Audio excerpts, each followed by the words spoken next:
हमारे दूसरे शरीर के अंगों को काम करना था, वो सारा का सारा वजन उठा के दिमाग पर रख दिया। क्या करो, कहाँ से पैसे का पैदा इतनी नहीं होती, जमीन गहने रख के नहीं मानते। कार भी आ जाएगी, टेलीफोन भी होना चाहिए, कपड़े भी अच्छे होने चाहिए, खान पान भी बाहर का होना चाहिए, कहीं बाहर जाऊं घूमने के लिए जाऊं। सब चीज़ों के कारण टेंशन बढ़ा दी। इसलिए संतों ने बड़ी सीधी बात कही। पुराने जमाने की बात थी, कही गोधन गज धन बाजी धन और रतन धन खान। गोधन गऊ का धन, जो ज्यादा पैसे वाले होते वो हाथी रखते थे राजा महाराजा, वो गज धन था। घोड़े रखते थे, घोड़ों से बड़े काम लिए जाते थे। पुराने जमाने में ट्रांसपोर्टेशन का काम घोड़ों से, ऊँटों से और बैलों से होता था। तो घोड़े रखते थे, बाजी घोड़े को कहते हैं। और कहता है और रतन धन खान, चाहे किसी के पास गोधन कितना ही हो जाओ, चाहे किसी के पास कितने हाथियों के लारे हो, चाहे किसी के पास कितने घोड़े हों, और चाहे कितने ही उसको रतन धन की खान भी मिल जाए, एक दो नहीं, थोड़े बहुत नहीं, खान मिल जाए, तो भी क्या होगा कि जब आवे संतोष धन तो सब धन धूल सब। इंसान को अगर संतोष जिस चीज पे आ जाता है तो सब धन धूल के समान हो जाता है और वही टेंशन खत्म हो जाती है। इसको आप कितनी भी बढ़ा लो। गुरु ग्रंथ साहब में लिखी, सोचे सोचना हो भी जे सोचो लाख बार। सोचने से कुछ नहीं होता, लाख बार सोचो।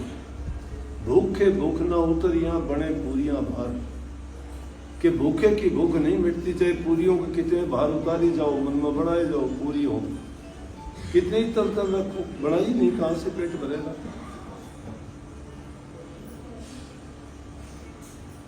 आखिर में कह दिया, किव सचियारा हो ये कि कूड़े टूटे पाल हुक्म रजाई चलना नानक लिखिया ना। कि इंसान को उस मालिक की रजा में राजी रहना चाहिए, उसकी हुक्म और आज्ञा में रहना चाहिए। हम उसकी आज्ञा का तो पालन करते नहीं। कर्म जैसे करके आए परिणाम उसका है, हम उससे ज्यादा की सोचते हैं कि हम ये कर लें वो कर लें। जो उसने हमारे लिए हमारे निमित्त काम किए हैं उसकी आज्ञा के अनुसार काम करते जाओ, कोई दुख नहीं होगा। लेकिन उसकी आज्ञा के विरुद्ध चलोगे तो उसमें कामयाब और सफल नहीं होगे। अगर करो भी गए तो उसमें दुख उठाना पड़ेगा, क्योंकि वो हमसे बहुत ताकतवर है। ताकतवर के साथ मुकाबला हम नहीं कर सकते। वो अज्ञात शक्ति है, दिखाई नहीं देती। लेकिन हमारी जितनी सामर्थ्य है उस सामर्थ्य के अनुसार अगर हम काम करेंगे संतोष करके। एक आदमी की सामर्थ्य तो नहीं है 5 किलो वजन उठाने की, और वो मन वजन उठाना चाहता है, कैसे उठा लेगा, सामर्थ्य नहीं है, कोशिश करता है मन की। इसलिए अपनी जो इच्छाएं हैं उन पर काबू रख के काम में लग जाओ। जो आदमी कर्म करता है, कर्महीन को कुछ मिलता नहीं है। जो कर्म करता है वो कभी भूखा नहीं रहता है। कही है ना, हो निचिंत करो मत चिंता, चोंच दे सो चिंत करेगो। जिसने चोंच दी है वो तुम्हारी चिंता भी करता है। वो कीड़ी को कण देता है तो हाथी को मण देता है, सबको देता है। लेकिन कर्म से जो हीन है उसको नहीं मिलता। सकल पदार्थ है जगमाही कर्महीन नर पावत है। सकल पदार्थ सब चीजें हैं दुनिया में, कोई भी चीज लेना चाहोगे, कोई भी करना चाहोगे।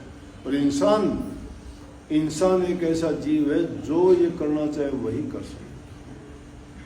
जो इसकी इच्छा हो ये उसी में कामयाबी। आज रोजाना के आपसे लड़ाई झगड़े, भाई मुंह पर खाली बैठे, कोई किसी को कुछ नहीं देता है। अगर तुम मेहनत करोगे, प्यार से रहोगे तो किसी चीज की कमी आने वाली नहीं। परमात्मा किसी का रखता है क्या? करके देखो, वो किसी न किसी रूप में सबको देता है। जो ऐसे ऐसे जीव हैं वो एक जगह पे बैठे रहते, पत्थर में भी फोड़ के देखो कीड़ा निकलता है। पत्थर में वो कीड़ा बाहर नहीं आ सकता, लेकिन उस पत्थर के इतनी सख्त चीज के अंदर भी परमात्मा उसको जीवित रखता है। यही बात बैठे हुए एक दिन कृष्ण जी बैठे हुए थे और ये बात उन्होंने कह दी। रुक्मणी कहने लगी, आप तो ऐसे ही कह देते हो कुछ की कुछ बात। कृष्ण जी बोले कि वो सबको देता है, कीट पतंगे को सबको, सबका पेट भरता है, और जो वो देता है उसको कोई रोक नहीं सकता। वो गुस्से में आके बोली, हाँ मैं देखती हूँ कैसे देता। उसने एक कीड़ी को उठा एक डब्बी में उसने बंद कर दिया कि देखूंगी इस डब्बी को कैसे, इस डब्बी में कैसे देगा वो। कहते हो वो कृष्ण जी हंसने लगे, बोला कि बेवकूफ वो सबको देता है।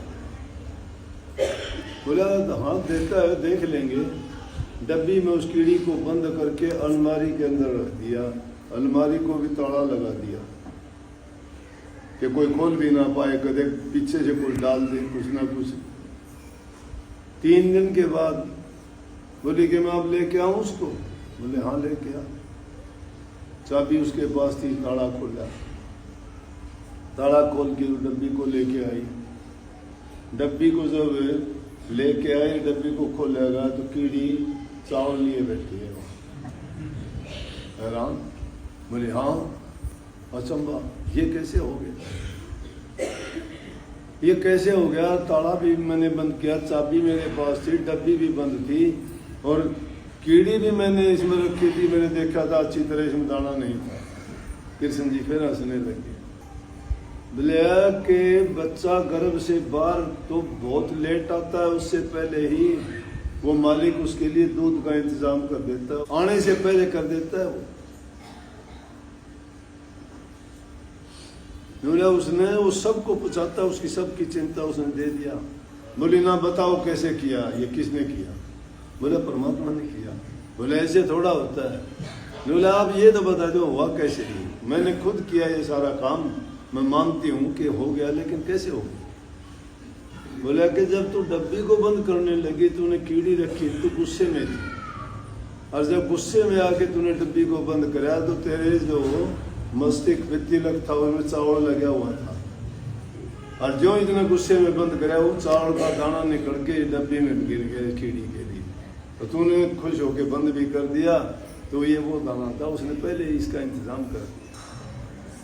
अरे इंसान समझदार, ज्ञानवान, बुद्धिमान है, विवेकशील है, और फिर ये चिंता करता है कि मैं ऐसा नहीं करूँगा, धोखा नहीं करूँगा, चोरी नहीं करूँगा, भ्रष्टाचार नहीं करूँगा, झूठ कपट नहीं करूँगा तो मेरा पेट नहीं भरेगा। उसने इंतजाम सबका कर रखा है, लेकिन उधम करो, ये नहीं कि खाली बैठ जाओगे तो भी पूर्ति तो फिर भी कर देगा, दे तो फिर भी गा, लेकिन उसमें मजा नहीं। वो कैसा मिलेगा वो बहुत बुरा होगा। वो पूछ लो कैसे, मिल तो जाएगा, पेट भी भरेगा। एक बार एक शिष्य कहने लगे अपने गुरु से यही बात कि आप कहते हो वो कुछ देता है कि कैसे दे देगा? मैं देखूंगा कि मैं जंगल में जाके बैठता हूँ और वहाँ वो कैसे मेरे लिए खाना दे देगा। बोले भाई वो सबके लिए तैयार कर रखा, सबका भेजता है, लेकिन मिलेगा ऐसा अपने कर्म के अनुसार। जैसा मिलेगा एक पवित्र और शुद्ध कमाई तो वो होती है जो इंसान अपने हाथ से, ईमानदारी से, मेहनत से और दिल से काम करके कमाता है, उसका तो यूँ समझो अमृत है। वो भोजन अगर जो इंसान खा लेगा, उसके विचार पवित्र, उसका जीवन पवित्र, हर प्रकार से वो आदमी नेक होगा, भला इंसान होगा, भले काम करेगा, कोई किसी प्रकार की उसको दुख परेशानी नहीं होगी। बोले कि और अगर कोई ऐसे वैसे काम करेगा झूठ के, कपट के, ठगी के, बेईमानी के, तो वो तो मिले तो सब कुछ गा उसको, लेकिन वो किस चीज़ का मिला? पाप का मिला। पाप से, कर्म से जो मिला है तो उससे अच्छा कैसे हो जाएगा? उसके ख्याल गंदे रहेंगे, विचार गंदा रहेगा, जीवन उसका खराब होगा, संतान उसकी खराब हो जाएगी, सुखी नहीं रह सकता वो। धन किसी को सुख नहीं देता है। सुख किस चीज में है? सुख संतोष में। सुख प्रभु की भक्ति में है, नाम में है। संतोष करो, अच्छे और नेक काम करो। शुभ कर्म करने वाले जो इंसान होते हैं वो सुखी और संतुष्ट रहते हैं। महात्मा लोग देखे नहीं, तन पर कपड़ा नहीं है, मस्ती में रहते हैं, न कल की चिंता ना आज की फिक्र। वो सोचते ही नहीं कि तुझे क्या मिला क्या नहीं।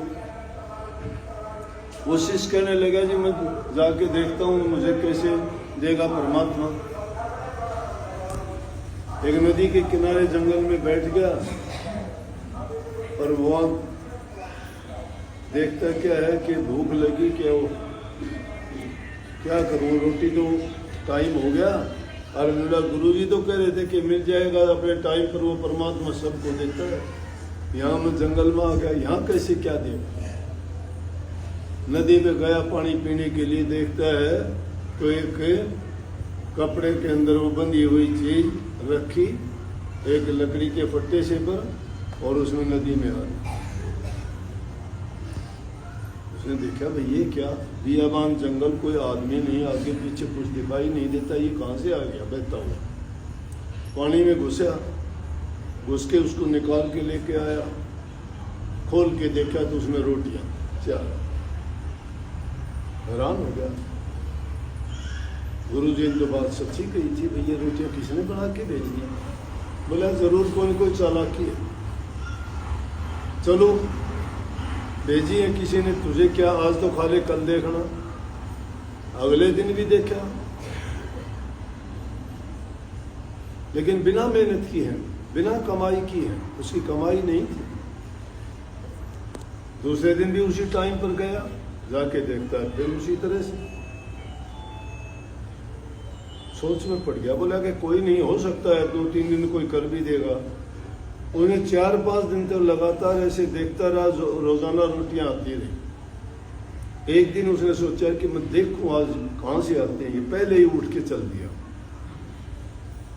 उस टाइम से पहले ही उठ के, और जिस तरफ से आती थी उसी तरफ चलता गया, चलता गया। चलते चलते एक जगह जाके देखा तो एक औरत और एक आदमी मिले। उस आदमी को देखा, वो आदमी कोढ़ी था, और उसकी पत्नी ने आटा ले रखा, और किसी वैद्य ने उसको बताया था कि तेरा कोढ़ जब ठीक हो सकता है कि रोजाना आटा तेरे इस तन पे जो रेशा निकलता है, पीप निकलता है, उसमें आटा गूंद के और रोटी बना के जो इसमें पानी में तुम प्रवाह कर दोगे तो उससे तेरा ये कोढ़ धीरे धीरे करके ठीक हो जाएगा। जाके देखा उसने, पूछा कि रोटी रोजाना ये आप डालते थे? बोले कि हाँ। फिर पछता है कि हाय, गुरुजी ने बिल्कुल ठीक कहा था कि मेहनत करके खाते हो तो तुम्हारा अन्न शुद्ध होगा, अच्छा होगा, लेकिन बिना कमाई का काम तो ऐसा है जैसे पीठ की रोटी खाना और गंदगी की रोटी खाना। तो इसलिए इस चीज से ना, जो दे दोगा परमात्मा आपको देगा, लेकिन कैसा होगा वो तुम्हारे कर्म के अनुसार होगा। इसलिए नेक और शुभ कर्म करके जो इंसान कमा के खाता है उसका तो पता है तूने कैसे कमाया है। आज के जमाने में लोगों में छीना झपटी, हेरा फेरी, चोरी डकैती, छल कपट, बेईमानी, इन चीजों से जो लोग कमा के खाते हैं, इसीलिए तो भाई भाई का गड़ काटता है, बाप बेटे की नहीं बनती है, लड़की भाई की नहीं मानती, पति की नहीं मानती, सास बहू की नहीं बनती है। ये झगड़े रोजाना के प्रति से। अगर शुद्ध अन्न होता, अच्छे संस्कार होते, अच्छी शिक्षा उनको मिलती तो यह बर्बादी नहीं होती। छोटे छोटे बच्चों को किसी को कुछ होता है, किसी क्यों, उनको ना तो अच्छी शिक्षा मिली ना अच्छे संस्कार मिले। वो जमाना था वो अच्छा था। आज के टीवी के जमाने में पश्चिमी सभ्यता का असर है बच्चों पर। अंग्रेजी तो सीख जाते हैं, ये तो मान लूंगा। उठने से पहले बच्चों के नाम भी कुत्ते बिल्लियों जैसे रख दिए, किसी का टोमी, किसी का पोमी, किसी का सोमी, किसी का ढोमी। मानसों वाले नाम ही नहीं, ना किसी का नाम कृष्ण, ना किसी का नाम राम कुमार है, ना किसी का नाम लक्ष्मीचंद है, ना किसी का नाम किरोड़ी है, ना किसी का नाम हरिराम है। अरे परमात्मा के नाम थे, अच्छे नाम थे। ये अंग्रेजी के नाम बदल के रखे से। इसी कारण जो है हमारे जो शुभ संस्कार थे वो बच्चों से जा रहे हैं। बच्चे पहले अगर कोई बूढ़ा बुजुर्ग कोई मिलता था, आदर से सम्मान से उनको इज्जत देते थे, सबको प्यार मिलता था, ना किसी का जाति का फर्क था, ना धर्म का फर्क था। इंसान इंसान को इंसान मानता था। आज जो से कोई किसी को दूसरे धर्म वाले को पसंद नहीं करते, कोई किसी जाति वाले को पसंद नहीं करते। कर्म नेक होने चाहिए, जाति कोई नहीं। शुभ कर्म करने वाला ही इंसान ब्राह्मण है, उच्च कुल का है, नेक काम करने वाला है, वो खुदा का बंदा है। बुरे कर्म करने वाला, नीच कर्म करने वाला कुछ भी नहीं है, पापी है, राक्षस है। वो इंसानियत के नाम पर जो हैवानियत करता है और इस पृथ्वी पर भार रूप में। इसलिए नेक काम करो, शुभ कर्म करो, बड़े छोटे की इज्जत कदर करो, सेवा करो, प्यार करो, इससे बढ़ के कोई भक्ति नहीं। जो ऐसे काम करता है परमात्मा उसके हृदय में रहता है। जो अच्छे गुणों को अपना लेता है उसने सब कुछ पा लिया, और जो बुराई के रास्ते पे चल पड़ा, चाहे वो लाख सत्संग में जाओ, गुरु के पास जाओ, मंदिर मस्जिद जाओ, गुरुद्वारों में मत्थे रगड़ो, रोजे रखो, और चाहे तुम कहीं भी चर्चों में जाके अपनी भूल बख्शवाओ, कोई नहीं बख्शने वाला। खुदा तुम्हारे हृदय के अंदर बैठा है, तुम्हारे कर्म में है। नेक और शुभ कर्म करोगे तो सब कुछ तुम्हारा शुभ है, अच्छा है, ये टेंशन खत्म हो जाएगी। बीमारी तुम्हें कोई नहीं है, बढ़ा ली तुमने बीमारियां। बीमारी को हरा दोगे तुम, निकाल के फेंक दो दिमाग से। जवान एक लड़की आई, बेचारी कहती है मैं बहुत परेशान। क्यों परेशान? घर गृहस्थी के लिए पति अच्छा होना चाहिए, खाने के लिए रोटी होनी चाहिए, संतान, लड़का तेरे पास, लड़की तेरे पास, पति तेरा अच्छा, घर तेरा अच्छा, कोई बुरी आदत नहीं है, 2 रोटी मिलती है, मस्त रहो ना। गुणगान करो परमात्मा का कि कितना अच्छा शरीर दिया, कितना सुंदर रूप दिया, बच्चे दे दिए, और क्या चाहिए गृहस्थियों को? सब कुछ करके देख लिया, फिर उसको क्यों भूल के बैठ गए? मत पड़ो फालतू बातों में, शांति रखो दिमाग में, और जिस हालात में हो परमात्मा का शुक्र किया करो। तुम्हें सुंदर आंख दी है, अंधे आदमी से पूछ के देखो, उसकी आंख नहीं बेचारे की। तुम्हें जबान दी है, क्यों गंदा मंदा बोलते हो? मीठा बोल के दे। गूंगे बहरे बेचारे यूं करते हैं, बोल नहीं सकता, बहरे हैं कहते सुन नहीं सकता मैं क्या बोलते हो। तुलना किया करो उनसे कि देखो प्रभु ने हमारे ऊपर कितनी कृपा की है, कितना सुंदर शरीर दिया, कितने अच्छे अंग दिए हमें देखने के लिए, आंख छूने के लिए, कान बोलने के लिए, जबान मेहनत करने के लिए, हाथ चलने के लिए, पैर दिए। लेकिन हम निकम्मे, एहसान भूल जाते हैं उसका। जीते जी नेक काम करो, अच्छे काम करो, प्रभु को याद रखो, सुखी जीवन जियो। सुबह बोलो शाम